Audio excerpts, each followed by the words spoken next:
D সার্কিটের নতুন একটা টপিক্স ডি সার্কিট বেসিক ক্লাসে, সেটা হচ্ছে কি রেজিস্টিভিটি। রেজিস্টিভিটি মানে হচ্ছে আমাদের কি রোধকত্ব, বাংলা যেটা বলে সেটা হচ্ছে কি, সেটা হচ্ছে রোধকত্ব। এটা কি দ্বারা প্রকাশ করা হয়? রো দ্বারা, রো। আমরা আমরা জানি আর ইকুয়াল রো এল বাই এ। তাহলে রো ইকুয়াল আমরা কি লিখতে পারি? আর গুণন এ ভাগ কত? এল। তো এখানে বলে নেই, রো হচ্ছে আমাদের রেজিস্টিভিটি, এটা আমরা দেখলাম। রো হচ্ছে আমাদের রেজিস্টিভিটি এবং এল হচ্ছে আমাদের লেন্থ, লেন্থ অফ ওয়্যার, অর্থাৎ তারের দৈর্ঘ্য। এ হচ্ছে আমাদের cross section area, cross sectional area. আর তো হচ্ছে আমাদের রেজিস্ট্যান্স, এটা আমরা জানি। রেজিস্টিভিটি এককটা হবে কি আমাদের, সেটা আমরা বের করে এখানে দেখবো। তার আগে আমরা দেখি লেন্থের একক কি হবে আমাদের? মিটার, যেটা তো দৈর্ঘ্য, একক কি আমাদের? মিটার। এবং ক্রস সেকশন এরিয়া, এটা হচ্ছে আমাদের কি? ক্ষেত্রফল। ক্ষেত্রফল একক হচ্ছে আমাদের কি? মিটার স্কোয়ার, অর্থাৎ কি? বর্গ মিটার, যদি আমরা এমকেএস পদ্ধতি ধরি। এবং রেজিস্ট্যান্স একক কি আমাদের? ওহম, এটা আমরা জানি। তাহলে এখান থেকে আমরা যদি বসিয়ে দেই, আর একক হচ্ছে আমাদের ওহম, এর একক হচ্ছে আমাদের মিটার স্কোয়ার, এবং এল এর একক হচ্ছে আমাদের কি? মিটার। তাহলে এখান থেকে যে মিটার থেকে একটা যে বাদ দেই, শুধু থাকে আমাদের কি? Ohm metre. অর্থাৎ রেজিস্টিভিটি একক যেটা, সেটা পাচ্ছি আমরা কত? Ohm meter. তো এখন আমরা দেখবো যে রেজিস্টিভিটি কিসের উপর নির্ভর করতেছে, এই রোধটা আসলে এটা কিসের উপর নির্ভর করে। তারপর একটা দেখি আমরা প্রথমে, আর সমানুপাতিক এল, আমরা এটা দ্বারা কি বুঝছি? একটা সরু তার আছে এবং একই ক্ষেত্রফল বিশিষ্ট, অর্থাৎ ক্রস সেকশন এরিয়া যদি আমাদের সেম থাকে, যার সাথে দৈর্ঘ্যটা কি করছি? বাড়িয়ে দিয়েছি। আগে দৈর্ঘ্য ছিল কত? এল ওয়ান, এখন আমাদের দৈর্ঘ্য হয়েছে কত? L two. এবং অবশ্যই এল টু আমাদের কি আছে? এল ওয়ান থেকে বড় আছে। তো আমরা কি করছি এখানে? এটা হচ্ছে ফিক্সড রেখেছি, এটা হচ্ছে আমাদের ফিক্সড। অর্থাৎ ক্রস সেকশন এরিয়া যদি আমাদের ফিক্সড হয় এবং এই দৈর্ঘ্য যদি আমাদের কি হয়? চেঞ্জেবল হয়, তাহলে সেক্ষেত্রে আমরা বলতে পারি যে দৈর্ঘ্য যত বাড়বে আমাদের বাধা তত কি হবে? বৃদ্ধি পাবে। অর্থাৎ আগে যদি আমাদের এখানে বাধা ছিল যদি কত,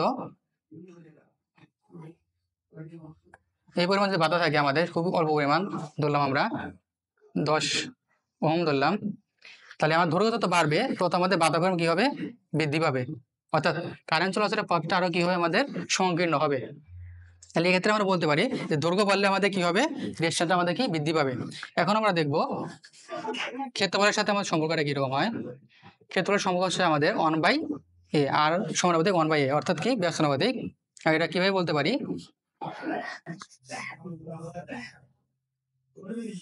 যদি আমরা এরকম একটা ওয়্যার নেই, যার ক্রস সেকশন এরিয়া হতো আমাদের A1, এবং একই দৈর্ঘ্যের আমরা যদি একটা আরেকটা কি নেই, আমরা ওয়্যার নেই, যার ক্রস সেকশন এরিয়া কত আমাদের? A2। এক্ষেত্রে আমাদের ফিক্সড কি? ফিক্সড হচ্ছে আমাদের এল, অর্থাৎ দৈর্ঘ্য আমরা ফিক্সড রেখেছি। এখন আমরা সহজে বুঝতে পেরেছি যে কোনটা ক্ষেত্রে আমাদের পরিবাহিত আমাদের কি বেশি হবে। অর্থাৎ এই ক্ষেত্রে আমাদের রেজিস্ট্যান্স কি আছে? যা হবে এর ক্ষেত্রে কি হবে? তার থেকে তুলনামূলক কম হবে, অর্থাৎ বাধা কি হবে? আমাদের কম হবে। অর্থাৎ এরিয়া যত বাড়বে আমাদের বাধা তত কি হবে? কম হবে। তাহলে এখান থেকে আমরা বলতে পারি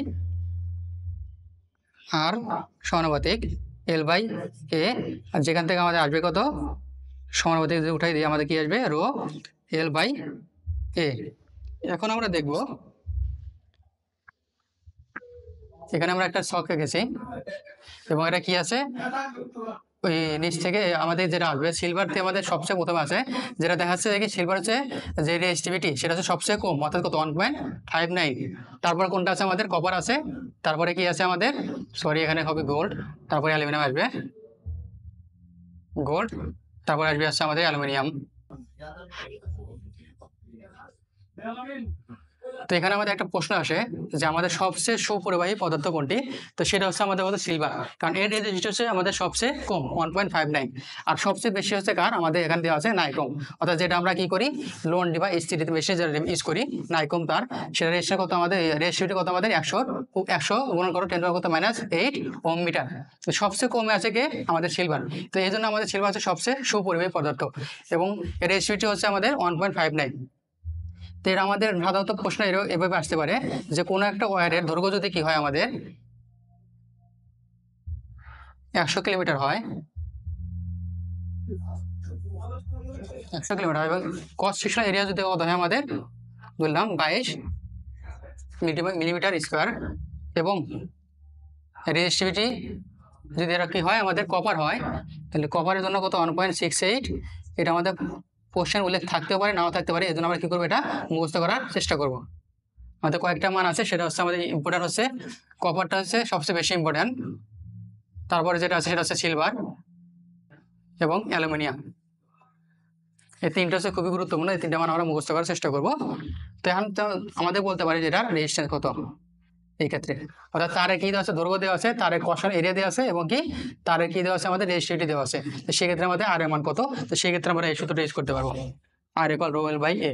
আশা করি আপনারা ক্লাসটা বুঝতে পেরেছেন। ধন্যবাদ সবাইকে।